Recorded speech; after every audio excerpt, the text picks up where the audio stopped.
नमस्कार। आज का जो टॉपिक है मैपिंग बाय एलिमेंट्री फंक्शंस या प्रारंभिक फलनों द्वारा रूपांतरण, तो ये BSc part 3 mathematics paper first के अंतर्गत आता है। इसके अंतर्गत आज हम देखेंगे दो एलिमेंट्री ट्रांसफॉर्मेशन फंक्शंस हैं। एक तो w बराबर ई जेड एक्सपोनेंशियल फंक्शन और दूसरा देखेंगे w बराबर साइन जेड। तो इन ट्रांसफॉर्मेशन के द्वारा कि एक जेड प्लेन के कोई भी फिगर है तो एरिया जो है वो किस तरह से डब्ल्यू प्लेन में ट्रांसफॉर्म होता है वो हम देखेंगे।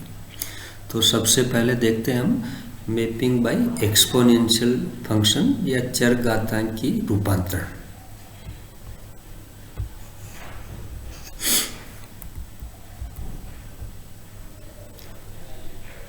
एक्सपोनेंशियल ट्रांसफॉर्मेशन या चरघातांकी रूपांतरण। तो द फंक्शन w बराबर एफ जेड बराबर exponential z is A 1-to-1 mapping of the fundamental period strip from -pi less than y to less and equal to pi in the z plane onto the w plane with the point w equal to 0 deleted।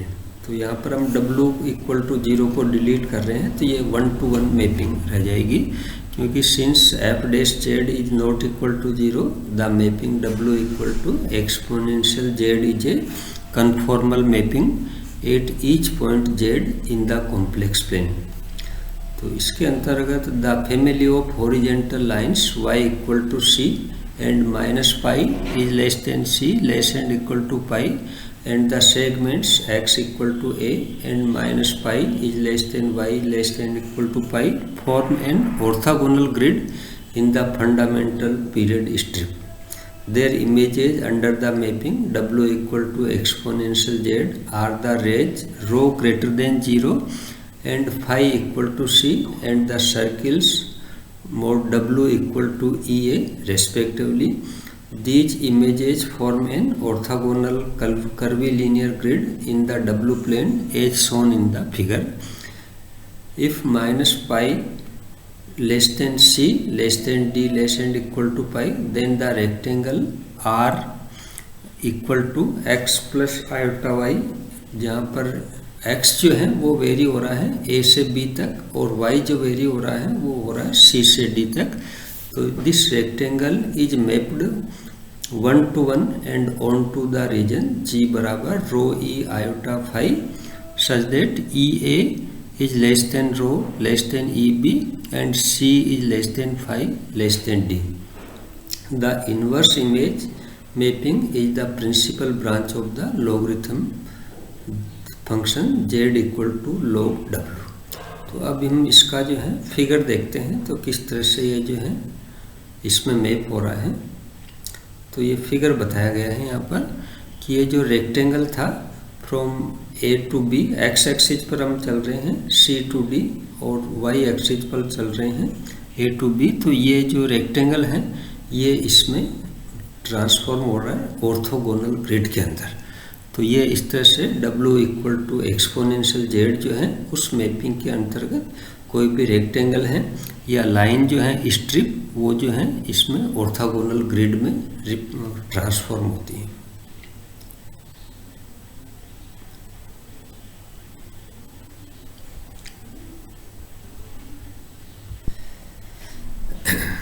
अब जो है अब दूसरी mapping जो है w बराबर sine z, तो इसको देखेंगे ट्रांसफॉर्मेशन बाय w बराबर साइन जेड।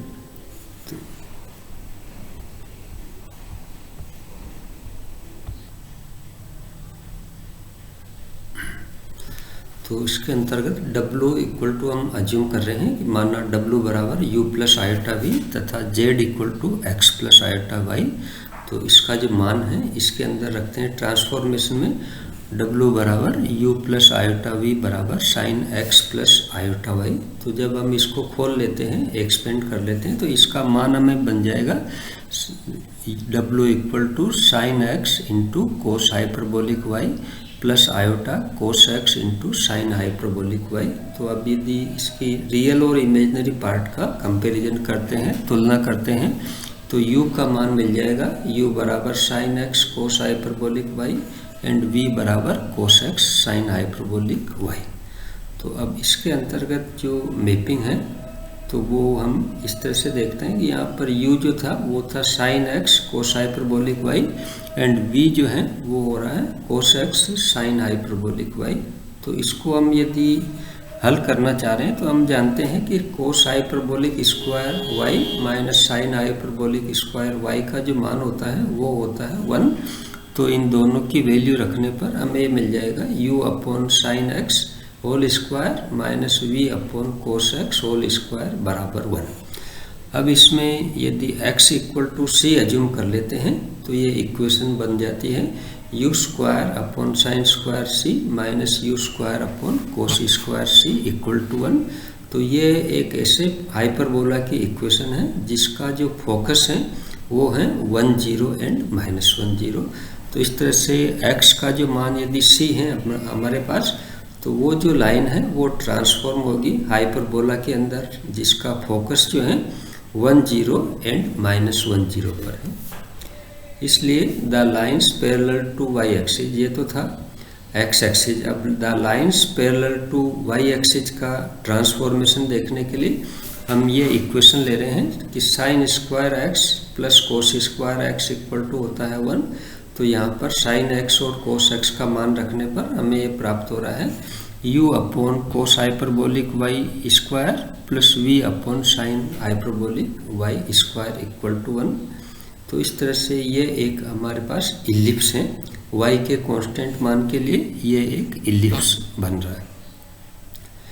अब इसी से मिलती जुलती है y का पर्टिकुलर मान जो है कि सो दैट प्रॉब्लम है so that the transformation w बराबर sine z the image of the line segment following the boundary of the rectangular region 0 to x to less than pi by 2 and 0 y is less and equal to 1 are the line segment d dash e indicated in the figure. The arc d dash e dash is a quarter of the ellipse. तो u square upon cos hyperbolic square 1 plus v square upon sine hyperbolic square 1 equal to 1। तो यहाँ हमने y का मान जो है वो 1 ले लिया है। तो उस तरह से हम ये देख रहे हैं कि इसका ट्रांसफॉर्मेशन क्या हो जाएगा। तो और अनदर अगली प्रॉब्लम है कि the complete the mapping indicated in figure by using the image of horizontal line segment to the transformation w equal to sine z establish a 1-to-1 correspondence between the interior points of the region a b d e and a dash b dash d dash a। तो इस तरह से ये जो है ये हमारे पास x Y plane के अंदर ये एरिया है डी ई एफ सी। तो इसका जो ट्रांसफॉर्मेशन है रेक्टेंगल का वो w बराबर साइन जेड के द्वारा इसमें हो रहा है। ये इलिप्स का सेगमेंट है C dash D dash E dash F dash. तो इस तरह से w equal to sine z जो है मैपिंग वो हमारे पास ये ट्रांसफॉर्म करते हैं। तो अब हम दूसरा देखते हैं कि किस तरह से कोई भी जो है स्ट्रेट लाइन जो है वो इलिप्स में किस तरह से जा रही है। तो ये इक्वेशन 6 वापस ले रहे हैं हम u square upon sine square a minus v square upon cos square a बराबर 1। तो the curve given by the equation 6 is identified by a hyperbola. तो ये एक हाइपरबोला की समीकरण है in the UV plane that has focus जो है इसका फोकस प्लस माइनस 1 एंड 0 है। Therefore the vertical lines x equal to a is mapped in a 1-to-1 manner onto the branch of the hyperbola given by the equation 6 that passes through the point sin a 0.